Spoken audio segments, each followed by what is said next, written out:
Bismillahirrahmanirrahim.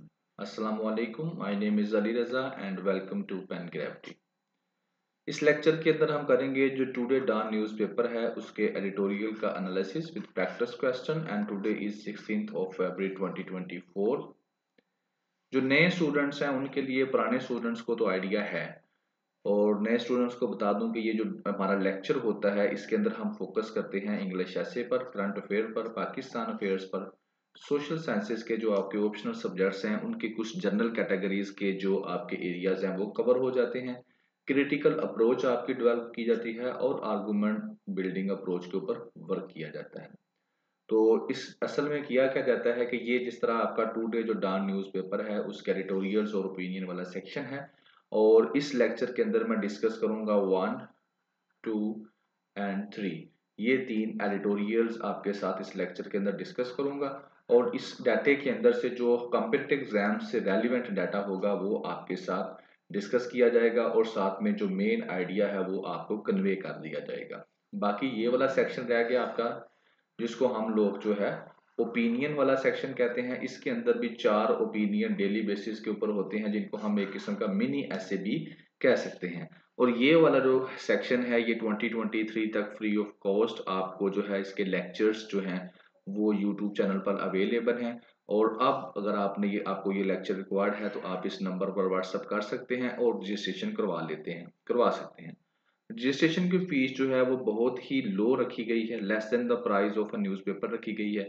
यानी कि जितने पैसों का आप न्यूज़पेपर खरीदते हैं उससे भी लेस प्राइस रखी गई है इस लेक्चर की, ताकि मैक्सिमम से मैक्सिमम बच्चे जो हैं इस अपॉर्चुनिटी से फायदा उठा सकें।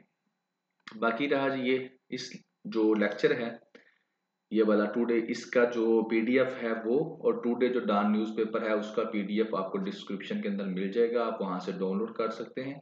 व्हाट्सएप चैनल का लिंक भी अवेलेबल है डिस्क्रिप्शन के अंदर, वहां से आप आपको ज्वाइन कर सकते हैं। 3 चैप्टर्स बना दिए जाएंगे क्योंकि 3 एडिटोरियल्स हैं, तो आप अपनी मर्जी से जो सा चैप्टर सुनना चाहें वो सुन सकते हैं।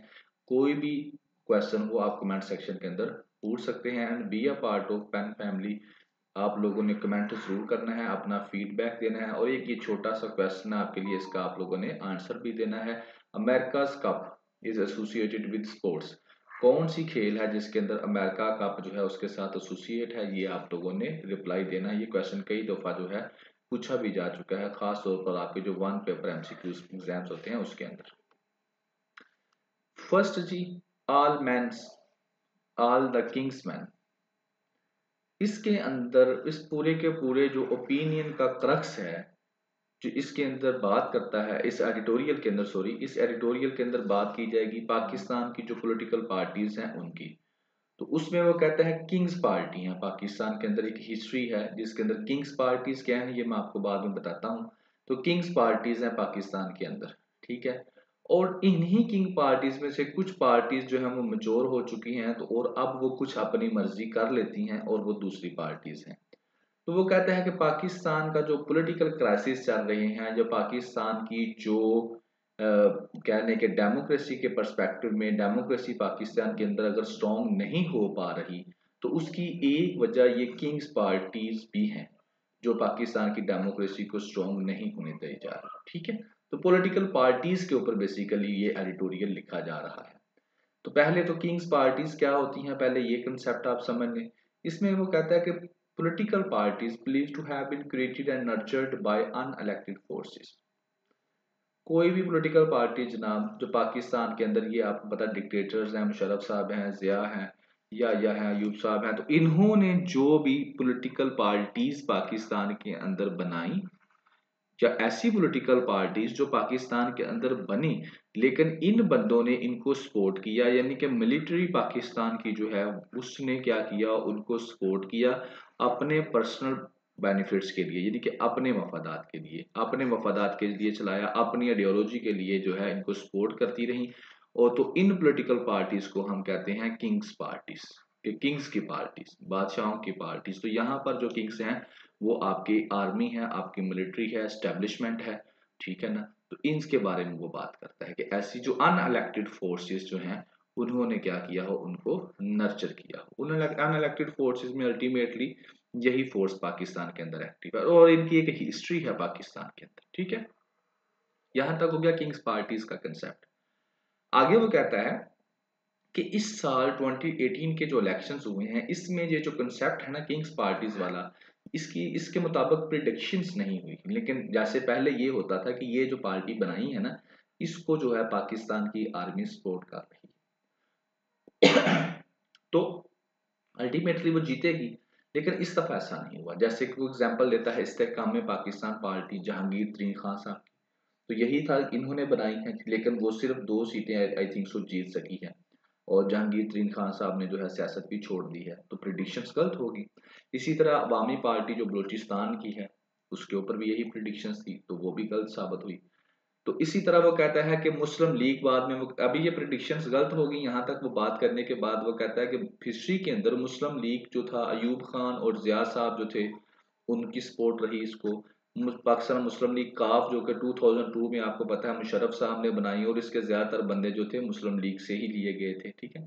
तो कहता है कि ये हिस्ट्री में ऐसे होता रहा, किंग्स पार्टीज बनती रही। और अब कुछ पार्टी जैसे पाकिस्तान मुस्लिम लीग नवाज है, पाकिस्तान पीपल पार्टी और MQM है, ये शुरू में तो जाहिर है कुछ केसेस के अंदर क्या रही, ये जो है किंग्स पार्टीज रही, लेकिन उसके बाद वक्त के साथ साथ ये मैच्योर होती गई और इन्होंने अपना जो है एक कह लें कि एक डायरेक्शन सेट कर ली और अब ये कुछ हद तक जो है कुछ केसेस के अंदर क्या कर रही है इंडिपेंडेंटली अपना रोल अदा कर रही है किंग्स पार्टीज। ये कभी कभी बन जाती हैं, कभी कभी नहीं बनती, ठीक है। तो मिक्सर रोल है इनका, ठीक है।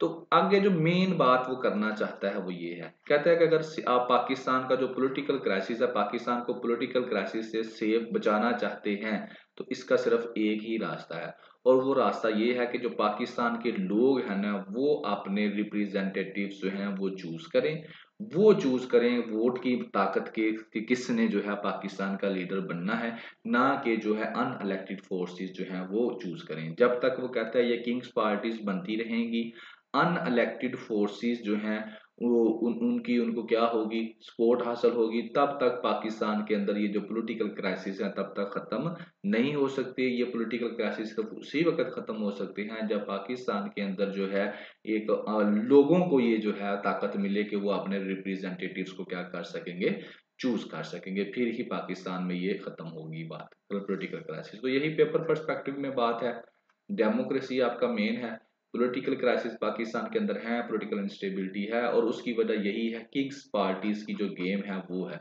तो जब तक लोग ना सिलेक्ट करें, लोग ना इलेक्ट करें अपने रिप्रेजेंटेटिव को और किंग्स पार्टीज की गेम को हम स्टॉप ना करें तो पाकिस्तान इन पॉलिटिकल क्राइसिस से नहीं निकल सकता, ठीक है। तो ये था इसके अंदर जो पॉइंट वो डिस्कस करना चाह रहा था। दूसरा है जी आपका एडिटोरियल, हाइकिंग गैस प्राइसेस।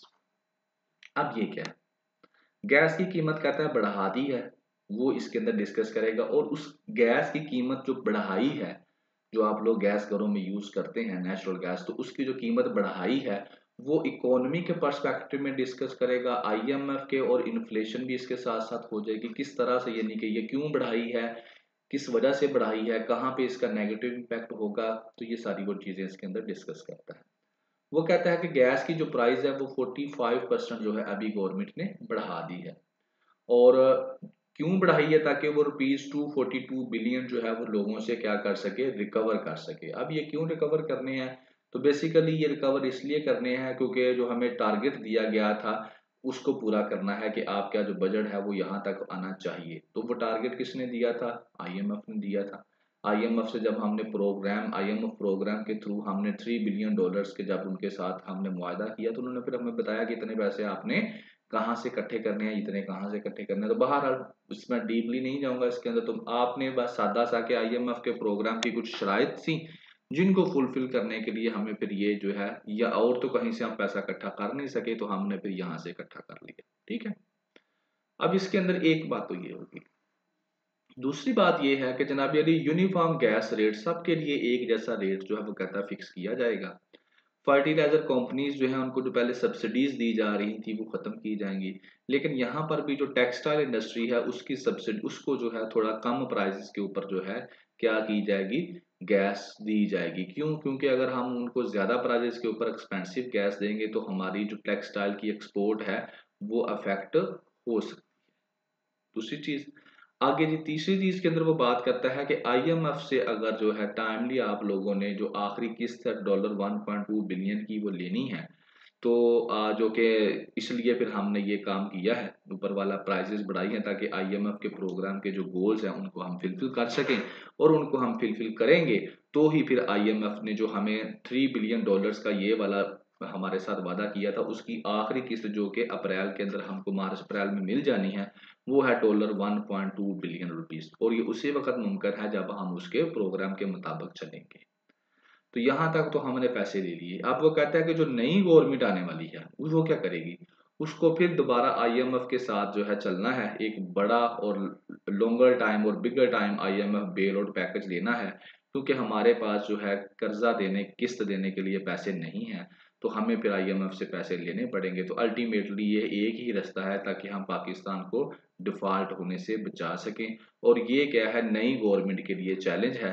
तो ये इसलिए जो है हमने अब अगर आईएमएफ की बात मानेंगे तो फिर ही आगे आईएमएफ हमें पैसे देगी। और कहता है कि ये गैस की प्राइसेस बढ़ाना इसलिए भी जरूरी था ताकि जो सर्कुलर डेब्ट है पाकिस्तान का वो जो है उसको कम किया जा सके। Also crucial slow down the circular डेब्ट, ठीक है ना। ये मैं पहले डिस्कस कर चुका हूँ प्रीवियस लेक्चर के अंदर के सर्कुलर डेब्ट क्या है, फिर थोड़े से अरसे के बाद दोबारा से डिस्कस करेंगे। अगर आपने प्रीवियस लेक्चर सुने हैं तो आपको बिल्कुल क्लियर हो गया होगा कि व्हाट इज सर्कुलर डेब्ट, ठीक है, ये कौन सा कर्जा होता है, ठीक। और इसके साथ साथ एक तो ये है इसको कम करने में मदद मिलेगी, और दूसरा ये पैसे गैस की प्राइस बढ़ाने से ये फायदा हो जाएगा कि लोग इसको जो है वेस्ट नहीं करेंगे, गैस को कीमती चीज है एहतियात से इस्तेमाल करेंगे। लेकिन इसके साथ साथ इसके कुछ नुकसानात भी हैं। नुकसानात ये होंगे कि इससे क्या होगा, आम जो इंसान है उसके ऊपर बर्डन बढ़ जाएगा, जो फूड की और दूसरी चीजों की प्राइसेस हैं वो बढ़ जाएंगी, और ये फिर आम इंसान को क्या करेंगी, डिस्टर्ब करेंगी, ठीक है। तो ये इसका नुकसान हो जाएगा, ठीक है। तो जनाब अली पेपर के पर्सपेक्टिव में जो है इकोनॉमी इसके अंदर आ जाती है, गैस की प्राइसेस के साथ किस तरह इकोनॉमी को उसने लिंक किया वो उसने डिस्कस कर गया, आईएमएफ का रोल यहाँ पर, और इन्फ्लेशन भी हो जाएगी किस तरह से होगी, कॉमन मैन कैसे डिस्टर्ब होगा वो भी इसके अंदर हमने देखा। Human strategy, humane strategy, humane होता है जिस इंसानी क्वालिटीज, इंसानियत, ठीक है। तो डॉग्स के हवाले से बात करने जा रहे हैं जी, कुत्तों के हवाले से कि क्या हो रहा है। तो सिंध के अंदर बेसिकली कुत्ते जो हैं बहुत ज्यादा हो गए हैं, ठीक है ना। तो सिंध के अंदर जो है बहुत ज्यादा कुत्तों की तादाद हो गई है, जो आवारा कुत्ते थे। तो अब कर क्या रहे थे सिंध वाले, सिंध वाले कर रहे थे डॉग कलिंग, एक होता है ना किलिंग और एक होता है कलिंग, ठीक है ना। अब ये क्या है, अब ये बेसिकली डॉग कलिंग ये होती है कि जो जंगली जानवर हैं जो डेंजरस है आप उनको मार देते हैं। तो ये वाला तरीकाकार इस्तेमाल किया जा रहा था सिंध के अंदर, जिसको हाई कोर्ट ने कहा कि स्टॉप कर दें, ये गलत है, ये बड़ा ही गलत तरीका है। इसमें ये क्यों इस्तेमाल किया जाता है ये तरीका, ताकि जो रबीज की बीमारी है एक तो वो कम हो सके, और दूसरा जो कुत्तों की ओवर पॉपुलेशन है इसको कंट्रोल किया जा सके।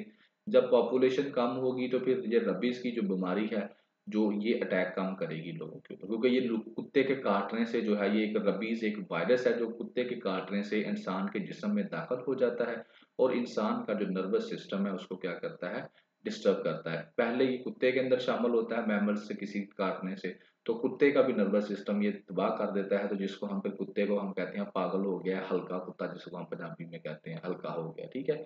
फिर वो हल्का कुत्ता किसी को भी काट लेता है तो फिर जिसको काटता है उसके दिमाग का भी नर्वस सिस्टम जो है इस वायरस की वजह से डिस्टर्ब हो जाता है। तो इससे बचने के लिए फिर कुत्तों की कलिंग की जा रही थी, ये बहुत ज्यादा तादाद में जो कुत्ते थे उनको फिर मारा जा रहा था। तो हाई कोर्ट ने कहा कि आप कोई इंसानियत दिखाएं, ये बिल्कुल गलत तरीकाकार है, आप ऐसे जानवरों को नहीं मार सकते, तो आप इसके अल्टरनेट तरीके जो हैं वो क्या करें, इस्तेमाल करें। तो इस चीज से हाई कोर्ट ने उनको रोक दिया है, ठीक है। रबीज क्या है आगे डिटेल में भी बता देता हूँ। तो आपके वो कहता है कि रोक दिया है, अब रोकने से अल्टरनेट क्या है, अल्टरनेट में एक चीज तो ये है कि आप उनकी वैक्सीनेशन जो है कुत्तों की कर दें, कि जो कुत्ता हल्का हो गया है उसको पकड़ें उसकी वैक्सीनेशन कर दें, जिस तरह बाद में इंसानों की करते हैं, तो वो ठीक हो जाएगा। दूसरा है कुत्तों की आपने अगर पॉपुलेशन को कंट्रोल करना है तो स्टेरिलाइजेशन कर दें, उनको खस्सी कर दें, ताकि क्या है कि वो आगे जो है उनकी पॉपुलेशन ना बढ़ सके। ठीक हो गया, सीधी सी बात है जो सादे अल्फाज में बात करनी चाहिए जो समझ भी आए। रिस्पॉन्सिबली आप पेट ओनरशिप के जिनके पास अगर जो है ना पेट एनिमल्स हैं तो वो जो लोग हैं उसकी रिस्पॉन्सिबिलिटी लें। ये नहीं है कि अगर उसको मसला मसाइल हो गया तो उसको आप बाहर छोड़ दें, ये गलत बात है। तो ये 2-3 स्टेप लें जो कि जिनमें थोड़ी सी इंसानियत हो। ये कोई इंसानियत नहीं है कि आप कुत्तों को मार ही दें। क्यों मार दें कि एक तो ये जी हल्के हो गए हैं, काटते हैं, और दूसरा ये है जी इनकी पॉपुलेशन बहुत ज़्यादा हो गई है, तो ये गलत चीज़ें हैं। तो ये इसके अंदर उसने डिबेट में किया है। और ये आपके सामने है, ये कुत्ता है, ये इसका सलाइवा है, हल्का होने के बाद बहुत ज़्यादा निकल आता है मुंह में से। और सिंपल यही है कि जब कुत्ता आपको काट लेता है तो आपके जो नर्वस सिस्टम है या ब्रेन जो है वहाँ पे सोजिश हो जाती है, ठीक है।